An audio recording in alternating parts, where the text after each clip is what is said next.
everybody, it's Murgle. So for you people that never read patch notes, this is 6.2.3 and it is the current patch being updated onto WoW on November 17th. So I'm going to summarize everything that's happening and blah blah blah blah just to make it simpler for everybody who doesn't read.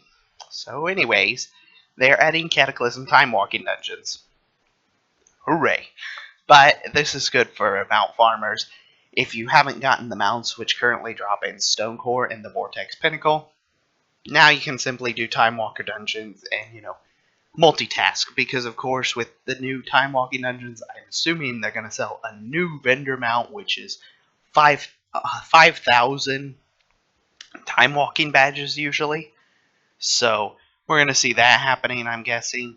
It's also adding new toys. It even says so. Adding new toys. So you're going to be able to multitask, essentially. Magister's Terrace also drops a mount.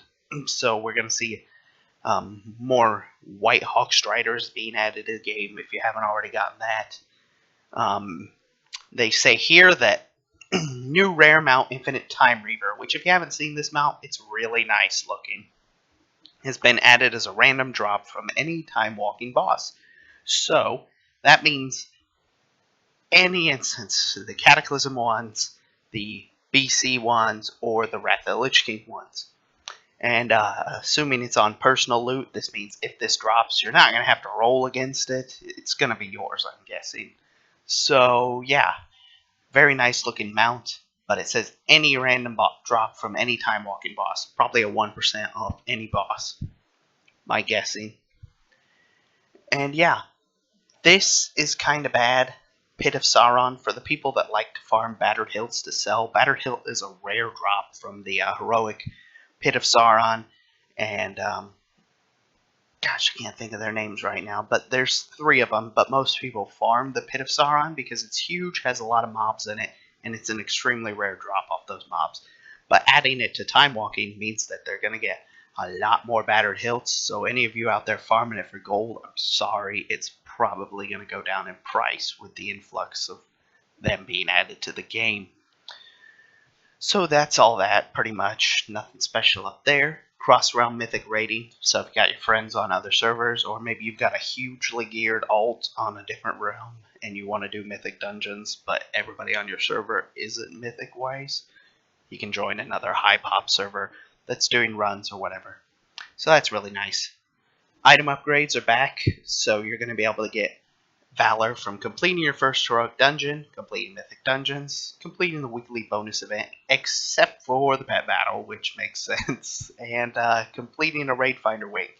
So you'll probably be able to cap on your Valor by just simply doing all of these every week. You're going to get really close to capping by just doing your raid finder wings. I mean, that's a lot of Valor, and if it's the same amount limited as before, 1,000 a week, you're not really going to get. You usually got like, I think it was 150 for doing a wing. It was a lot. So it won't be very hard to cap, I imagine. And you probably, even if you just did 1 heroic a day, you'd be able to cap out for the week. So, Mythic Dungeon loot improvements. Definitely needed this because there wasn't much point to doing Mythic Dungeons when you could almost get better gear from doing a Time Walking Dungeon. But it's up to 685 to 725, so definitely going to put you on par with doing Mythic rating, especially if you're getting 725 stuff. And as you progress, you lower the chance of item increase, so it's going to be high up there though, so you'll be able to probably get at least a 700 to 710 item level if you like rating. It's going to definitely make your character a lot more attuned to it. Now, Mythic Dungeon bosses now have a chance to drop a new heirloom mount that scales up to 110. This means this heirloom mount is intended for Legion. So if you want to collect those, you're going to have to do Mythic Dungeons. Because most likely, along with the Garrosh heirlooms, they'll probably be removed as soon as Legion is released.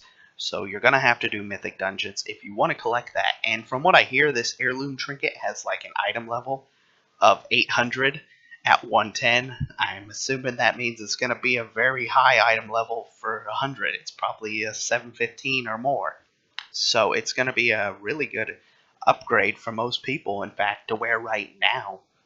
I don't know what kind of buffs it's going to give yet, but the item level on this trinket is very high, so definitely worth doing Mythic Dungeons to try and pick those up for each of your classes and stuff. Baleful, just getting an increase, so your Baleful stuff that you're going to get in your garrison will help you gear up your alts better because they're increasing its item levels. Warlord Season 3 is coming along. It's ending, getting rid of the other stuff, and we're going to see the new season coming out.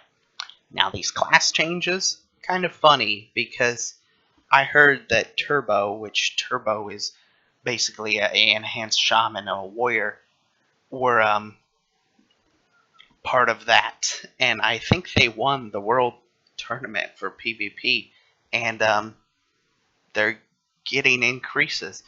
They won the world tournament, and Blizzard seems to believe that they needed a buff. I don't get it. If they were already strong enough to beat every other class and spec, I don't see why they're getting buffed. But only Blizzard would understand that logic. But we're seeing a lot of classes get buffs too. So Death Knight's getting a pretty much 10% increase. Druid 6% increase. Paladin 8%. And then of course Shaman and Warrior definitely needed a buff apparently. I don't mind too much. I don't PvP a lot, but I didn't understand that when I read this. So, like I said, only Blizzard could understand that logic. Okay, so defeating Archimon on heroic difficulty will reward players with a mysterious fragment of power that begins a quest which will lead to the Grove Warden mount. This will drop for everybody. Been confirmed that it will drop with everybody. So, if you do her Archimon on heroic, you're going to get another mount. I heard this is limited time. Probably, I'm assuming, until Legion. So you're going to want to kill him on heroic at some point so you can pick up this mount. It's a very nice looking mount if you haven't seen it too. Very cool, in fact. Love it. I'll be doing that sometime here soon, probably, because I'll want to get it. But it's coming with today's patch, so if you're in a heroic raiding group already, it's not a big deal. You'll get it. But if you're not usually raiding, you may have to pay for a carry or something, is my suggestion, because you don't want to miss out on a mount that you're going to lose forever. I always, regret when I didn't get a mount when it was available. I've always guaranteed myself, no matter what, I ensure I get the mounts. So if you're a collector, make sure you get a heroic run sometime for Archimon. But that's pretty much it. This helps a little bit of people, increase drop rates of Fellblight, so it's going to go down in price, but you're going to get a ton more of it. 20% increase, really good. With fishing, I always saw I got a lot of 5-catch Fellblights, so maybe fishing will be really good for catching Fellblight now. And Mirror of the Blade Summoner now summons magical blades as guardians instead of mere images of the caster. That's pretty much it. Not a lot left to it. Pretty good patch notes. I'm liking the addition of all these mounts, like the Time Reaver and the Warden of the Grove. Grove Warden. Yes. Cool stuff. Can't wait to try and get those mounts. Gonna have to raid. But yeah.